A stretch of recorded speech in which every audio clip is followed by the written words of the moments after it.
Salutations everybody, it is Matty here today with a Fallout New Vegas news update. According to an interview with the lead world builder of Fallout New Vegas, consoles held back this very title. In an interview with Evertz, he told PC Games and the game would have been a lot different if it was PC only. We had a lot of plans early on, like here's where the water is stored, here's where the farms are, here's where the government is centralized. We had all of it planned out. It wasn't just a bunch of random stuff. Some of that content still made its way into the game, but Evertz says we could have gone further with that. We had to simplify, so we had less stuff that would bog down the game engine, and seems to blame some of the game's performance issues on its console development. We would have had fewer performance issues. We did break it up a bit, but from my point of view, it was a performance related game and we had to fix things. Evertz also says that the Mojave Wasteland itself would have looked different if the game had been PC only, saying it would have been more separate zones, I think, put a big wall around the whole thing,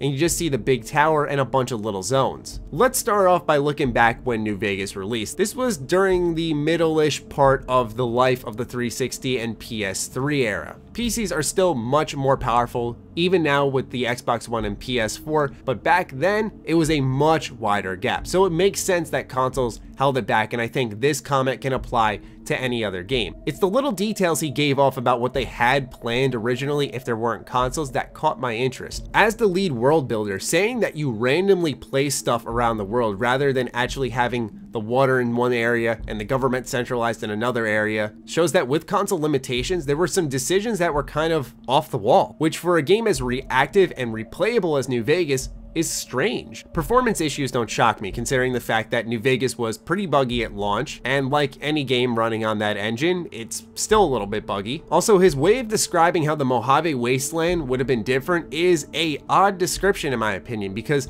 he's describing it as more separate zones, and there's two ways I approach this. Number one is that did he want to section off New Vegas into different areas, or the other and more plausible idea I had come to mind was that perhaps, like a lot of open world games nowadays, they were region based where, for example, you have the snow region, you have a rainy region, a swampy region, stuff along those lines. Is that what he was looking for, where there were different zones in New Vegas with their own aesthetics, almost like districts? As a world builder, you likely want your world to be interconnected, everything to make sense, from something as simple as a street sign pointing in the direction of the town you're going towards, to what Evertz had planned with New Vegas, where he had an entire society planned out of a government being centralized in one area, water stored somewhere, farm stored another place, not something randomly spread across the map. In fact, this interview actually gives me a surprisingly bitter vibe, and that's just my own personal assumption. But once again, overall, for the amount of time given for development, the engine they were working with, and all the obstacles Obsidian had to face, I'd say that they did a fine job. But I'm curious to hear your thoughts on this in the comments down below, so fire away, people. Other than that, follow me on Twitter, like me on Facebook, those links are in the description down below,